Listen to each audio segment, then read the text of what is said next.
Bismillahirrahmanirrahim. Assalamualaikum warahmatullahi wabarakatuh. Perkenalkan, saya Ersan Firdaus dengan nomor induk mahasiswa 2000005194. Saya dari program studi Pendidikan Guru Sekolah Dasar Fakultas Keguruan dan Ilmu Pendidikan Universitas Ahmad Dahlan.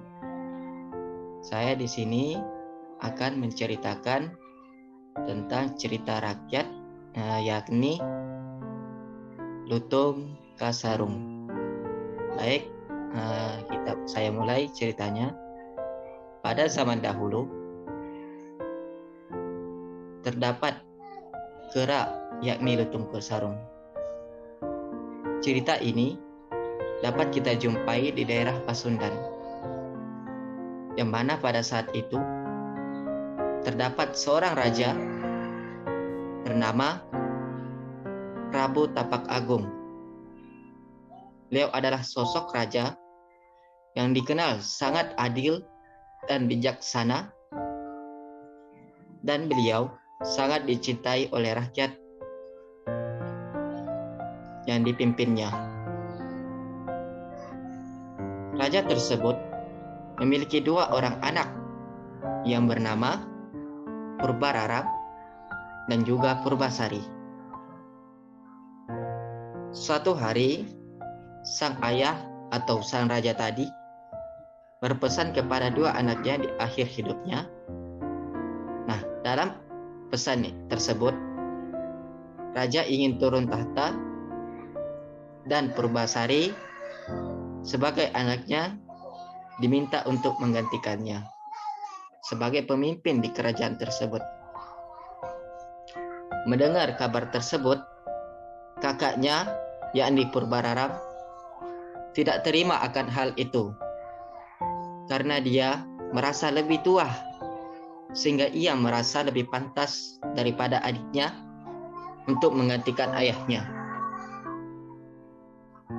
Purbararam yang geram berencana untuk mencelakai adiknya dengan menemui nenek sihir yang ada di Pasundan.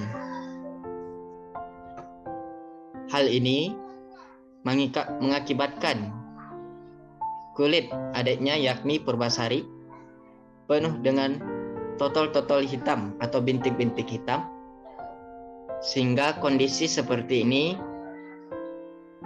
Purbararam memanfaatkan untuk mengasingkan Purbasari dengan cara menyuruhnya ke hutan atau mengasingkannya ke hutan. Nah, Purbasari di sini selama di hutan, ia pun tak merasa kesepian karena ia memiliki banyak teman dari hewan-hewan yang tinggal di hutan tersebut. Salah satunya adalah kera, yakni Lutung Kasarung. Kera tersebut selalu membawakan buah dan juga bunga untuk menghibur dan memberi makan kepada Purbasari. Suatu malam, kera tersebut, yakni Lutung Kasarung, bersemedi. Setelah bersemedi tadi, tiba-tiba muncul air yang membentuk sebuah telaga. Nah, telaga tersebut airnya jernih dan wangi.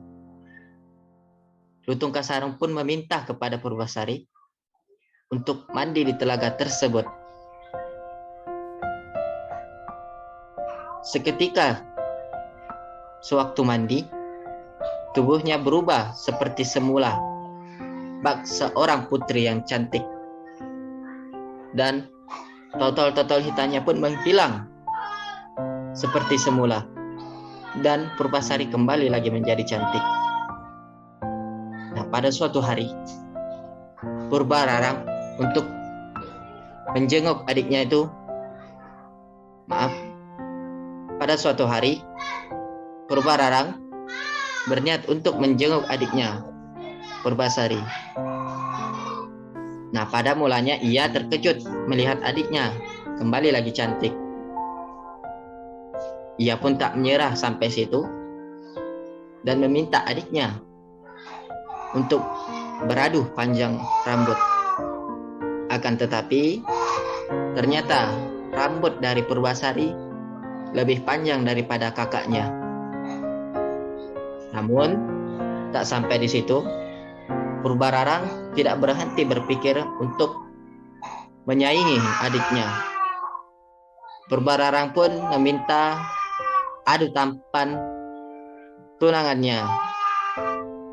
Saat itu juga Purbasari menggandeng kera, yakni Lutung Kasarung tadi, yang selama ini menemaninya hidup di hutan dan memberikannya makan serta menghibur dirinya. Sebuah keajaiban pun terjadi pada sang kera. Kera tersebut atau Lutung Kasarung tadi tiba-tiba berubah menjadi seorang laki-laki yang sangat tampan dan lebih tampan daripada tunangan Purbararang tadi, sehingga Purbasarilah yang menjadi pemenang. Nah, di saat itu juga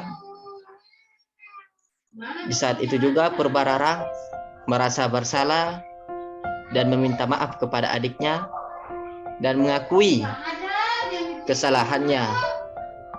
Dan Purbasari pun setelah itu diangkat menjadi ratu yang bijaksana dalam memimpin kerajaan warisan dari ayahnya. Dan Purbararang pun, kakaknya Purbasari tadi, telah berubah menjadi seorang kakak yang baik. Nah, di sini juga Purbasari telah memaafkan kakaknya, dan kakaknya pun tak berniat lagi untuk menghukum. Bahkan si Purbasari ketika telah menjadi ratu tidak berniat untuk menghukum kakaknya yang melakukan dosa atau melakukan kesalahan terhadap adiknya. Dan Purbasari pun tidak memiliki sedikit pun kata belas dendam terhadap kakaknya. Dan kini pun Purbasari telah hidup bersama bahagia dengan sang pujaan hatinya, yakni Lutung Kasarung, yang telah berubah menjadi laki-laki yang tampan. Nah, hikmah dari cerita ini bahwasanya janganlah kita saling iri dengki, apalagi karena tahta kita ingin mencelakakan atau merugikan orang lain. Akan tetapi yuk kita saling membahu, saling menasehati, jangan sampai ada hanya iri dengki. Hindari sifat-sifat tersebut. Sekian dari saya. Jika ada kekurangan dan kesalahan, saya mohon maaf. Saya akhiri dengan Subhanakallahumma wa bihamdika asyhadu an la ilaha anta astaghfiruka wa atubu ilaik. Allahumma fiqilahum tarik wa minkum. Assalamualaikum warahmatullahi wabarakatuh.